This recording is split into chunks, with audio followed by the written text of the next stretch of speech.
Bonjour, dans cette deuxième vidéo explicative, la correction de l'application numéro 2 sur Scratch.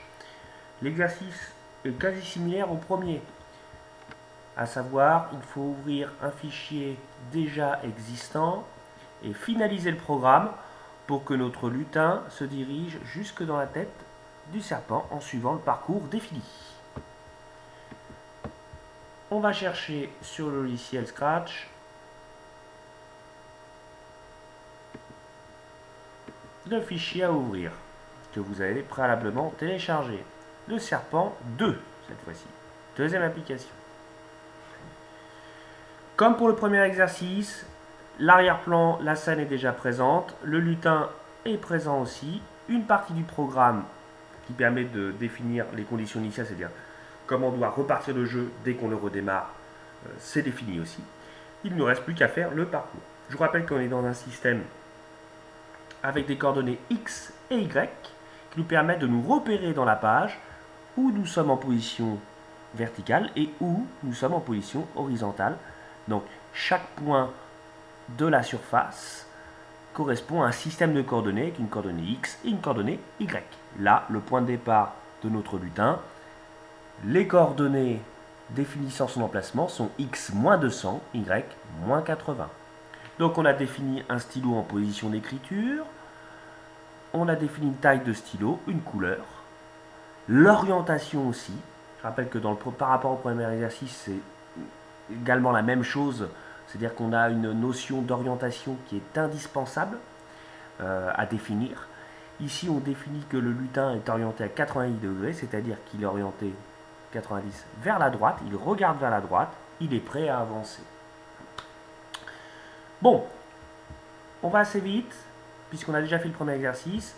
On a vu que chaque carreau, chaque arête d'un carreau correspond à une valeur 20 en unité. Donc ici, on a 1, 2, 3, 4, 5, 6, 7. On va lui demander de se déplacer de 7 fois la valeur 20, c'est-à-dire 140, en avançant face à lui, ce qui nous donne ceci. Là, on est bon. Il nous reste à finaliser le parcours.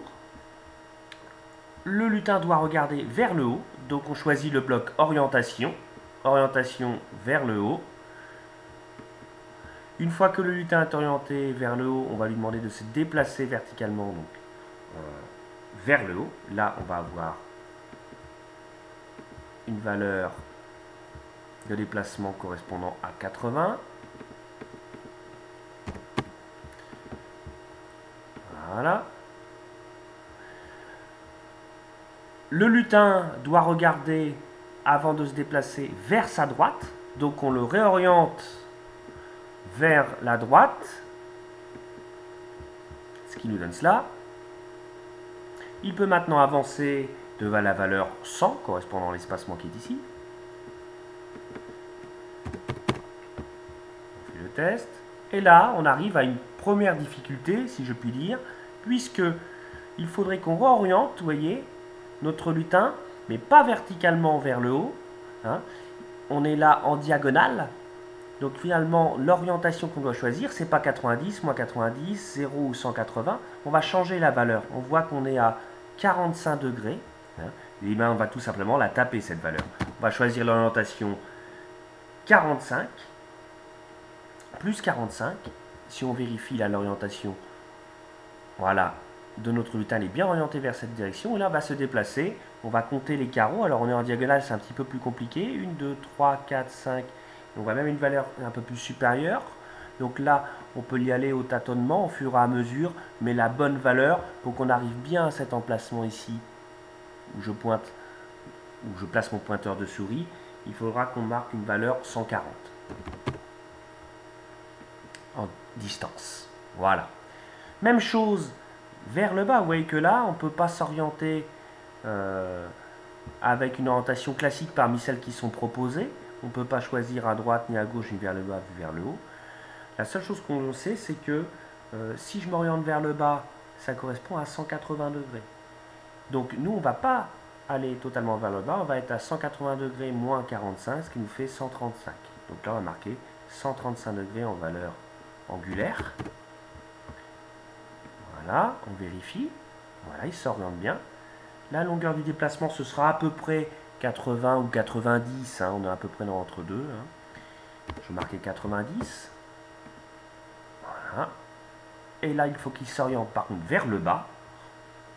Notre lutin, donc vers le bas, ça on l'a dans notre liste. Hein, ça correspond à 180 degrés. Et on avance de la distance restante, à savoir 140, correspondant à 7 carreaux. On vérifie. On a bien cela, on est arrivé jusqu'au bout. Cette application 2 est terminée.